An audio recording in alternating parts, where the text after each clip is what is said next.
Em nome do Pai, do Filho e do Espírito Santo. Amém.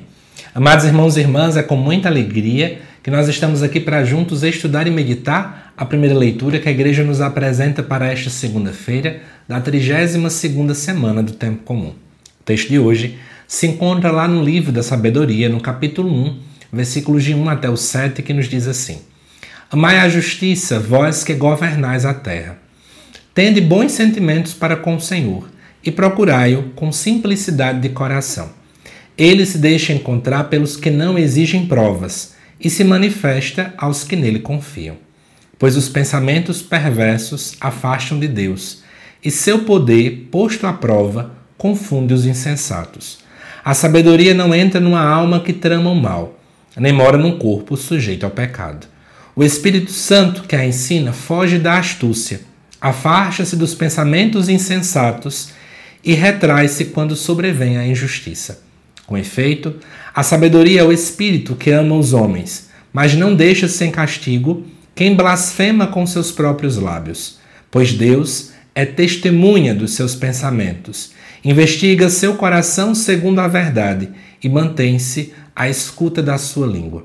Porque o Espírito do Senhor enche toda a terra, mantém unida todas as coisas e tem conhecimento de tudo o que se diz.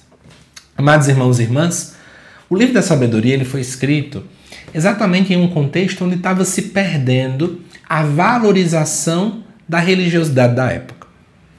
Então o que acontece? As pessoas estavam agora começando a achar que tudo aquilo que tinham de crenças, do judaísmo eram coisas antiquadas, antigas, e estava se perdendo o valor. Especialmente diante do advento aí da cultura grega naquela região.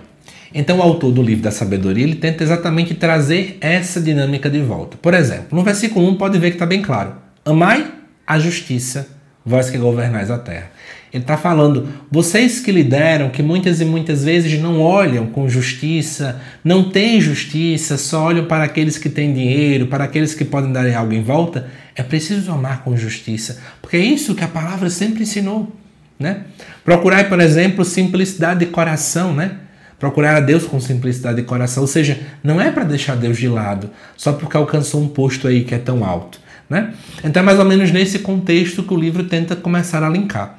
E aí eu quero chamar de modo bem claro essa ideia da sabedoria que é colocada aqui.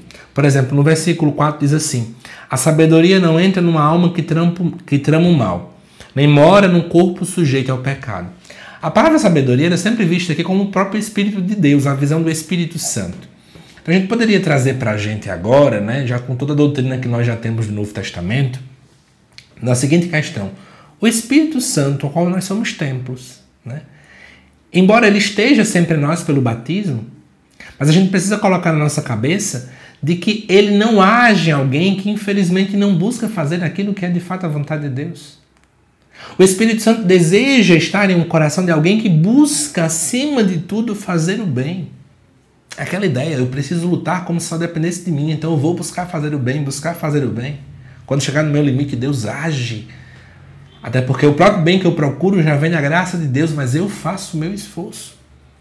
E muitas vezes, a gente parece que se afasta disso, Eu não buscar fazer o bem, não busco entender qual é de fato a vontade de Deus. E nós precisamos fazer isso. Será que a gente tem deixado de lado fazer a vontade de Deus? Será que eu tenho vivido uma vida sem buscar a santidade, sem buscar entender aquilo que está no coração do Senhor? Uma outra coisa também que o versículo 3 fala: pois os pensamentos perversos afastam-se de Deus. Muita gente não para perceber isso. Mas quantas e quantas vezes nós alimentamos a nossa vida com pensamentos equivocados? Não buscamos alimentar com coisas que são sadias.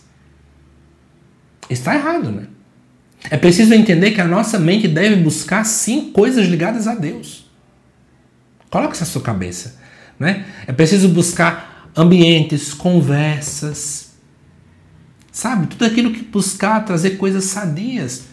Mas não tem gente que, por exemplo, não acha o quanto é que faz ruim, por exemplo, só viver perto de pessoas que parece que tiram uma visão positiva do olhar de Deus, Pessoas que falam mal de Deus o tempo todo, só pensam coisas contrárias à vontade de Deus.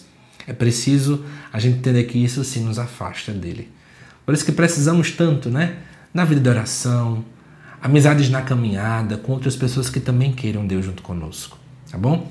Que Deus te abençoe, amado irmão e irmã. Te aguardo daqui a pouco às 7 horas da noite para o estudo do Evangelho também desta segunda-feira. Até mais.